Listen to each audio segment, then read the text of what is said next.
से संपर्क न करें। समाचार पत्रों, न्यूज चैनलों से कोई संपर्क नहीं करेगा। अपने विचारों की वीडियो सोशल मीडिया पर पोस्ट न करें। सोशल मीडिया पर अपनी कोई राय न दें। पिछले कई दिनों से एमएनएस की हो रही बदनामी के बाद हो सकता है राज ठाकरे ने इस तरीके का पोस्ट सामने रखा हो। अपने नेताओं को नसीहत दी, कार्यकर्ताओं को नसीहत दी है। सोशल मीडिया पर अपनी कोई राय जाहिर न करें, किसी भी तरीके की राय न दें। एमएनएस नेताओं को नसीहत राज ठाकरे की तरफ से एक्स पर पोस्ट करके पार्टी से जुड़ी या किसी भी बात से जुड़ी कोई बात सोशल मीडिया पर ना करें, ना पोस्ट बनाएं, ना उसको साझा करें, ना मीडिया से बात करें, ना न्यूज़ चैनल से बात करें। शाहिद अंसारी मेरे साथ इस वक्त जुड़ गए हमारे सहयोगी मुंबई से ज़्यादा जानकारी के साथ लाइव।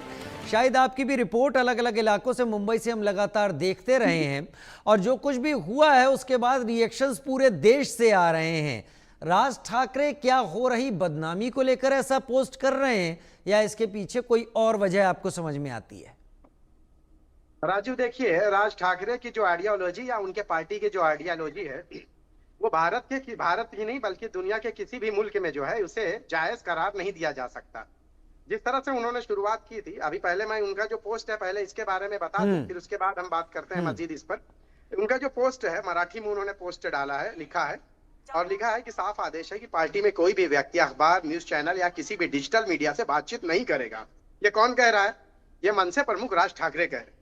साथ ही कोई भी व्यक्ति अपनी प्रतिक्रियाओं का वीडियो सोशल मीडिया पर पोस्ट भी नहीं करेगा और जिन प्रवक्ताओं को मीडिया से बातचीत करने की अधिकृत जिम्मेदारी दी गई है उन्हें भी किसी भी तरह की मीडिया से बातचीत नहीं करनी है और मुझसे पूछे बिना, मेरी अनुमति के बिना सोशल मीडिया पर अपनी बात नहीं रखनी है। ये कहने वाले कौन है? महाराष्ट्र के जो महाराष्ट्र नवनिर्माण सेना के जो चीफ है राज ठाकरे हैं, जिनके जो गुंडे हैं जो राज्य में किसी भी मजलूम, किसी भी गरीब, किसी भी पीड़ित को मराठी भाषा ना आने पर बेफिक्री के साथ ना सिर्फ मारते पीटते हैं बल्कि उसकी वीडियो भी बनाकर वायरल करते हैं।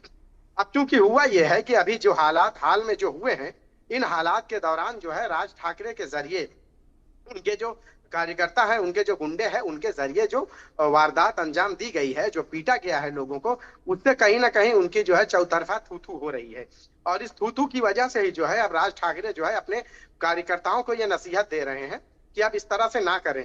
अब देखिए, कोई बातचीत ना करें। क्यों? क्योंकि सवालात इतने हैं कि उनको जो है उसका जवाब देना, उनके पास उसके जवाब ही नहीं है और ये कहीं भी जायज नहीं ठहराया जा सकता। किसी भी जगह, किसी भी देश में, सिर्फ भारत ही नहीं बल्कि भारत तो एक जो है लोकतांत्रिक देश है, बल्कि किसी और देश में भी जो है इस तरह भाषा के नाम पर किसी पर जुल्म करना, ये किसी भी एंगल से इसको जायज नहीं करार दिया जा सकता। अब देखिए, हालिया जो भी उनके प्रवक्ता या जो भी लोग आते हैं मीडिया से बातचीत करते हैं, तो आप देखिए कि वो किसी भी सवाल का वो सामना नहीं कर पाते। वो गोलमोल जवाब और ये कहना कि मराठी अस्मिता को बचाने के लिए या मराठी को लेकर हम इस तरह की लड़ाई कोई ऐसे कैसे नहीं बोल सकता, इस तरह की बातें गोलमोल जवाब रहते हैं। लेकिन कहीं भी कोई ठोस बात नहीं है कि वो इस हिसाब से ये स्पष्ट कर सके कि वो जो कर रहे हैं वो सही है या हम जबरन किसी को मराठी बोलने पे मजबूर करेंगे। नहीं बोलेगा तो हम जो पीटते हैं वो रास्ता बहुत सही है। ये किसी भी, ना कानून के उसमें ना उनके खुद के उसमें है। लेकिन अब समस्या ये है कि अब अपनी जो है असलियत जो है, अपनी आइडियोलॉजी जो है वो बाहर तो इनकी आ ही चुकी है। राजीव, जब ये परिवार जब अलग हुआ था 20 साल बाद तो ये एक हुए हैं, लेकिन एक होने के बाद किस बुनियाद पर ये एक हुए?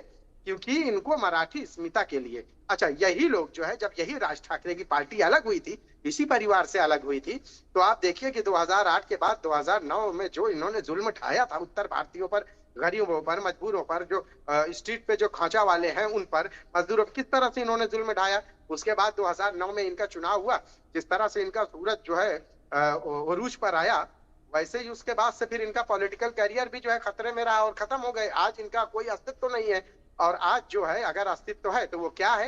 वो सिर्फ फिर से वही जिसकी बुनियाद पर इन्होंने सत्ता कायम की थी, उसी बुनियाद को लेकर फिर से वो कर रहे हैं। लेकिन अब क्या कर रहे हैं? अब दोनों भाई साथ आ रहे हैं। क्यों?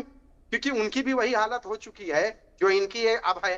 तो ये इनका क्या है कि इनकी जो हालत है, और दोनों ने सोचा कि शायद हो सकता है कि अब इसके जरिए जो है मराठी वोटों को जो है, वो वोटों का जो कसीर जखीरा है उसको ये छलावा मराठी अस्मिता के नाम का देकर अपनी झोली में जमा कर लेंगे। लेकिन आपको मैं बता दूं कि आने वाले बीएमसी इलेक्शन में सारी चीजें क्लियर हो जाएंगी कि मराठी जनता इनको कितना पसंद करती है। और दूसरी अहम बात यह है कि जो मुंबई में लोग हैं, आप देखिए कि इंडिया न्यूज लगातार वो मुहिम आपके सामने जारी करके रखे। हमने उन इलाकों का जायजा लिया जिन इलाकों में उत्तर भारतीयों की खासी तादाद है।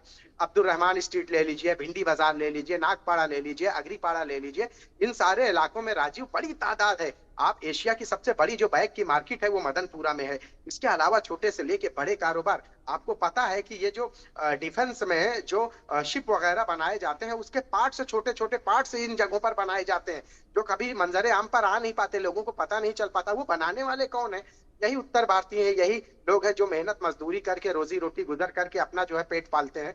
उनको इन्हें ये निशाना बनाते हैं। लेकिन वही यही राज ठाकरे हैं जो उन लोगों के साथ बराबर बैठते भी हैं, बात भी करते हैं हिंदी में, जो एक हाई क्लास है। पूरी फिल्म इंडस्ट्री जो है आप देखिए राजीव हिंदी पर चलती है, वहां पे इनका कोई जोर कोई जबरदस्ती नहीं चल पाती। तो कहने का मतलब ये है कि जब धोबी से न जीत पाओ तो गधे का कान घुमाओ, वो वाली फेरी यहाँ ये अपनाई जाती है। और यही मीरा रोड में इन्होंने किया। मीरा रोड में इनकी जमीन खिसकते हुए दिखाई दी। इसके बाद आपने देखा कि किस तरह से गुजराती पूरे एक हो गए। और उसके बाद जब ये एक हुए तो इनको बहुत ज्यादा बुरा लगा। अब जब इनको जो है बुरा लगा तो इन्होंने गए, इनको भी जो है जवाब देना था, क्योंकि इनको प्रोटेस्ट नहीं करना था, बल्कि जो ये प्रतिशोध की ज्वाला जो थी वो इनको यहाँ लोगों के सामने प्रस्तुत करना था, जिसमें ये नाकाम हो गए। क्योंकि पुलिस ने इनको इसलिए इजाजत नहीं दी कि इनको उसी गली में जाना था जहां पे वो लोग हैं और वहां पे इनको तमाशे करने थे। पुलिस ने इनको इजाजत नहीं दी, बावजूद इसके इन्होंने प्रोटेस्ट किया, लेकिन एक नाकाम प्रोटेस्ट रहा। पुलिस ने इनको डिटेन किया और उसके बाद जो है इनका यहाँ पे भी वही हाल रहा है कि जब देख लिए कि जब उन्होंने वहां एक शख्स को मारा तो पूरे होटल व्यवसायी एक हो गए। और जब एक हो गए तो इनको मुंह की खानी पड़े, क्योंकि इससे पहले आपने कभी नहीं देखा होगा कि मनसे कार्यकर्ताओं ने किसी को मारा तो वो पूरा समाज, वो कम्युनिटी या वो तबका पूरा एक हो गया है। ये पहली बार हुआ है राजीव की जब ये पूरा तबका एक हो गया। तो उसके बाद इनके साथ ऐसा हो गया कि इनको खिसियान बिलैया खंभा नोचे वाली मिसाल थी इनकी। अब इनके पास कोई ऑप्शन रह नहीं गया, तो अब इनको अपने वजूद और अपने अस्तित्व और अपने ईगो को बताना और बताने के लिए इन्होंने फिर से मीरा रोड में जो है ये प्रोटेस्ट किया। लेकिन देखिए सत्ताधारी सरकार बीजेपी के होते हुए भी इन्हें इसकी इजाजत नहीं मिली। क्यों? क्योंकि इनको सरकार को मालूम था कि अगर ये वहां पे उस गली में जब जाएंगे तो वहां पे तमाशा, मुमकिन है कि तमाशा हो। और उसके बाद जो है फिर ये जो इनकी आदत है पुरानी, अपनी आदतों से मजबूर, ये फिर से लोगों के साथ मारपीट करेंगे। क्योंकि ये भूने तो वही है, एक शख्स को मारने के बाद इनको मुंह की खानी पड़ी। तो अब जो है करें तो क्या करें? तो इसके लिए मीरा रोड में जो है ये प्रदर्शन और भी तो कहीं हो सकता था, लेकिन मीरा रोड में ही क्यों हो? क्योंकि वहां पे जो है जो इनकी प्रतिशोध की ज्वाला थी उस शख्स के खिलाफ, वो इनको जाहिर करना था कि अगर आप इस तरह से प्रोटेस्ट करोगे तो हम भी करेंगे। लेकिन नाकामी यहाँ पे भी इनके हाथ सही कह रहे हैं, सही कह रहे हैं आप। आपने बड़ा विस्तार से यहाँ पर बात रखी, लेकिन अब ऐसा लगता है जैसे एमएनएस के बारे में अगर किसी को कुछ पता करना होगा तो उस बारे में केवल और केवल राज ठाकरे अपने एक्सपोज के जरिए बात सामने रखेंगे। बाकी कार्यकर्ताओं नेताओं को तो उन्होंने मना ही कर दिया है। बहुत शुक्रिया शायद मेरे साथ जुड़ने के लिए इस जानकारी के साथ आपका। उधर महाराष्ट्र में हिंदी भाषा विवाद पर राज ठाकरे की पार्टी